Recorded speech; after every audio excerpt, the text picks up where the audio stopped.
Hello and welcome to the final day of the CSF's coverage of EULAR 2020, the first virtual EULAR meeting. My name is Professor Chris Edwards and I'm delighted to present some key abstracts presented today. I hope you've enjoyed the Congress and have found these highlights a useful addition to your experience. As with yesterday, the poster session on RA non-biologicals had the largest number of presentations on cytokine signalling agents, but also look for a poster in the osteoporosis session, a couple in the psoriatic arthritis section, as well as the etiology, morbidity, systemic sclerosis and vasculitis sessions. First poster I'm going to talk about is Saturday 0145. And this is a post hoc analysis of the SELECT early study. And you'll remember this is a rheumatoid arthritis study looking at upadacitinib monotherapy in methotrexate naive patients and seeing what happens to them over a period of time. So that's methotrexate versus upadacitinib. The investigators in this wanted to look at patients in the first disease onset to see if those very early patients responded as well. And the key results showed that this was true. They could look and see that significantly greater proportions of those receiving upadacitinib achieved better efficacy outcomes, including remission. And there were also differences with improvements for those receiving upadacitinib for physical function, structural progression, and pain as well. There was some more herpes zoster, as you might expect in the upadacitinib group. But what's really interesting with this study is to go back and look at SELECT early in the total population and compare the percentage of improvements. And I think this is favourable in regard to looking at this particularly early data set. So what's the summary? In rheumatoid arthritis, early initiation of monotherapy with upadacitinib produces beneficial results for patients as compared to methotrexate. So the next poster I'm going to talk about, following on from SELECT Compare, is a study with Rupert Roth and colleagues. And they also presented data from the SELECT program looking at a slightly different study, and that's SELECT Choice. Now, there are a number of studies now looking at head-to-head, often of JAK inhibitors versus adalimumab. And it's more unusual to see a head-to-head upadacitinib or other JAK inhibitors versus a different biological therapy. So I was interested to see this poster looking at upadacitinib versus abatacept, and in a resistant group who had been intolerant to or had an inadequate response to other biologic disease-modifying drugs. So the primary endpoint was change in DAS28 CRP at week 12, and there were secondary endpoints of clinical remission and change within the DAS28 CRP as well.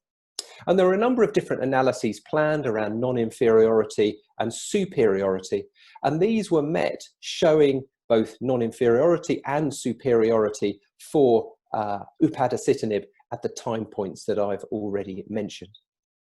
The number of adverse events, including things such as hepatic disorders and increases in CPK, were numerically higher with upadacitinib versus abatacept. And we've seen increases in CPK in other studies and other JAK inhibitors.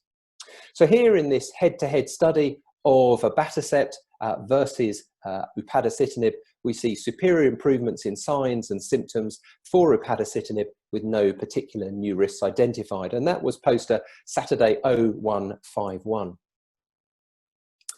Next, we can turn to filgotinib and a presentation from Rennie Westhovens and colleagues who looked at the 52-week data from the FINCH 3 trial, looking at the use of filgotinib in methotrexate naive patients with rheumatoid arthritis. And you'll have seen data from FINCH 3 already, but this allows us to see out to 52 weeks, and that's also useful for a number of reasons. It allows us to check on adverse events, and it also allows us to see whether efficacy is maintained over a period of time. So remember, this was a study in methotrexate naive rheumatoid arthritis patients. Now, there were a number of different options that patients could receive, combinations of oral filgotinib plus methotrexate, or as monotherapy versus placebo plus methotrexate. If you look out to 52 weeks, filgotinib efficacy was sustained in combination or in monotherapy, and increased proportions of patients achieving ACR 20s, 50s and 70s and clinical remission was seen in the filgotinib treated group. There were also improvements in the HAQ disability index, and by 52 weeks, of course, we can look at radiographic progression, and that was improved, in fact halted versus methotrexate alone. So in summary, this is 52-week data from the FINCH3 study, allowing us to look at longer-term efficacy and radiographic data, and just to have a check that there's no new safety signals.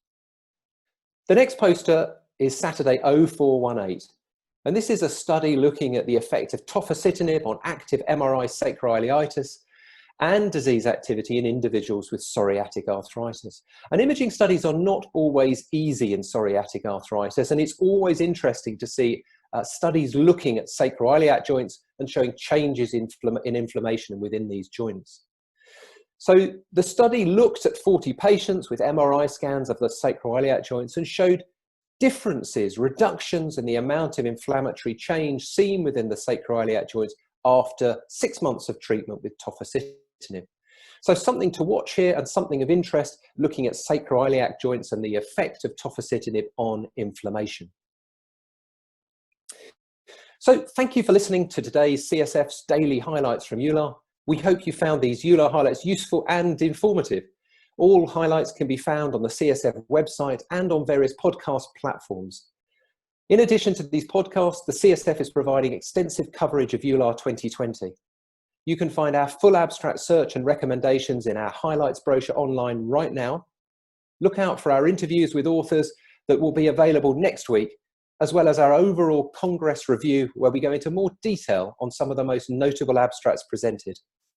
As ever, everything is free to download at cytokinesignaling.com. Thanks very much.